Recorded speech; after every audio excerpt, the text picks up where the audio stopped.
qaxaleewwan habaaboo birraa mabruu jenneen gammachuu isaanii har'a kunoo itti nuuf gahan guyyaa hawween eegaa turanii wajjin waaraa arrii filadhaa ijaan argaa ilmaan ilmaanii qaxaleewwan habaaboo birraa mabruu jenneen gammachuu isaanii har'a kunoo itti nuuf gahan guyyaa hawween eegaa turanii wajjin waaraa arrii filadhaa ijaan argaa ilmaan ilmaanii bismillaahi jedheen jalqabaa eegala bantuu dubbii kiyyaa maqaa isaatiin eegaluun kuni gargaarsa guddaa namaaf tayaa awni isaatiin kaayyoon martinuu laabtumatti galmasiif gayaa alhamdulillaahi yaa rabbii kaaliqa koo mootii ol tayaa situnaaf laafimnaan barseerseen afaaniin dubbadhee haasaya addas dhufee harka qabadhee gammachuu jaallan akka faaya babbareedduu akka ilillii baganuu gammadan isanii wajjin waaraa arrii filadhaa ijaan argaa ilmaan ilmaanii alhamdulillaahi yaa rabbii faaruun eessuma fakkataate ni'imaa baay'ee nurratti oolee lakkoofsuma sila si oonnumti fuudhaa feeruu makaraa godhee bu'uura utubaa jiruuti qadriin isaa akkaan jabaadha kan beekee hubateef sirriitti suura torroon keessa dubbate nuuf addeessee hikmaa isiiti ومن آياته أن خلق لكم من أنفسكم أزواجا لتسكنوا إليها وجعل بينكم مودة ورحمة إن في ذلك لآيات لقوم يتفكرون ملكتا نما ملسو جبين يموت ما ربيتي لبما كيسن الرأومي سنوف قدي هذا مناتي قلبي كيسن قمتي سودا بوجين قدون رها جروتي جاللا هنغنان جدمني مگر سودان جدو سانيتي ملتو دندتي كالكا يوتين تلتي أكلي دماني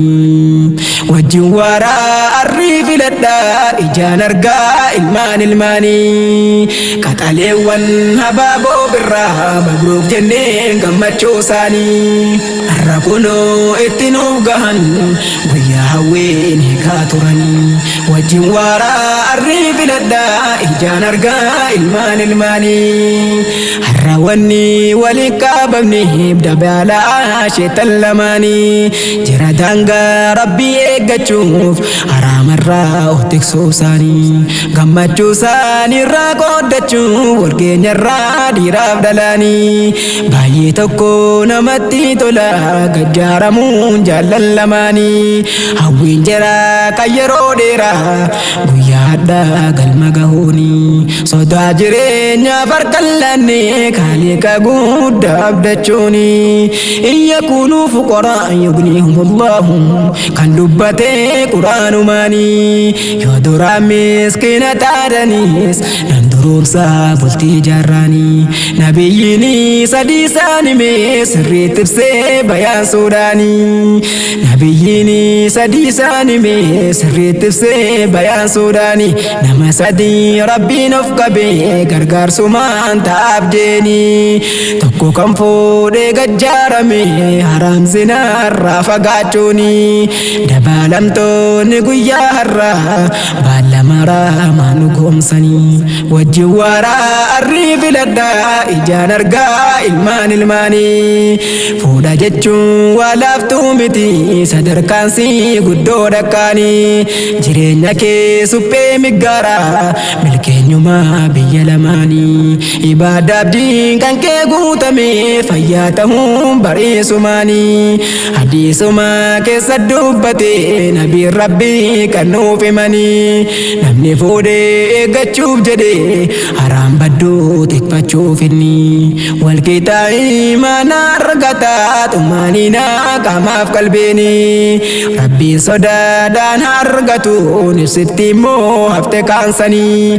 Afaatuma munkaraa tarraa najaabahu yeroo fuudhanii qadriinesse kan akkanaati akka laaftootti hin herreegini wajjin waaraa arrii filadhaa ijaan argaa ilmaan ilmaanii qaxaleewwan habaaboo birraa mabruuk jennee gammachuu isaanii har'a kunoo ittiin nuuf gahan guyyaa hawwiin eegaa turanii wajjin waaraa arrii filadhaa ijaan argaa ilmaan ilmaanii ibliisadhaa garaa muratee jirri lamaan harkaa baanaanii halaaluma walit dhoofanii zinaa irraa of baraaruuni gochaaf jechaan qaddaakuu jiru yeroo ammaa kalqee martanii ibliisatu itti mi'eessee nu haa tiksuu mootiin guddaanii kaayidii shayxaanaa injifachuun mushurrootiin keenya lamaanii gaa'ila diinga dhaabbachuudhaan guyyaa haddaa walit dhoofanii jecha rabbiitiif ergama hojiirra oolchan barra isaanii maliikaan rabbiileen gammaddii bar yeroo namni wal fuudhanii waan biraatiif osoo hin taane daangaan rabbii eegamuudhaanii namni waan hin taane laakkachuun isaa yaachiisa barra akkaanii wajjin waaraa arrii filadhaa ijaan argaa ilmaan ilmaanii jenne baarakallahu lakuma wa baraka alaykuma wa jamaa baynakuma ashootoleen ililleedhuma baga rabbiin isin ijaare dabaalamtoonni keenya lamaan bultiin keessan siniif abaartu sin argini shayxaanni hamaan yeroo hammaa bultii diiguudhaaf kaata shayxaanni jinniif namaa wajjin turaatiin of dagaagaa akka aliyyiti faatimaa kan namayyuu fakkeenya kaasu durii kaasee ilaanga ammaa bara dhufaa dabraa marayyuu waa hin isaanii ni dubbatama kan keessanis akkas haa godhu mootiin uumaa samii fardumaa kan sunnaannaa biyyi dagaagee caaruu yaasuu tolee kacimaa yeroo maraa jiruu gammachuu hanga jiraattan lubbuudhaanii wajjin waaraa arrii filadhaa kaalidii fi adde asmaanii qaxaleewwan habaaboo birraa mabruuk jennee gammachuu isaanii har'a kunoo ittiin nuuf gahan guyyaa hawwiin eegaa turanii wajjin waaraa arrii filadhaa ijaan argaa ilmaan ilmaanii dhaamsa tokkoon isiniif qaba mushurrootiin keenya lamaanii gaa'ila diin islaam bareedaa guyyaa haddaa gad dhaabbattanii sirriitti qabdanii kunuunsuun dirqamumaa keessan lamaanii adde asmaana dhaggeeffattu waa xiqqoon sitti dhaama'anii ija gurraa kaalitti tiksuudhaaf dirqama waa hedduu eeguuni waan inni hin feene irraa fagaattee xurii wasaa ka eeggachuuni jibbaa dhabamsiiftee jaalalaan onnee isaa booji'achuuni kaalidittes xiqqoon naan baddaa na dhagahii qaamaaf qalbiini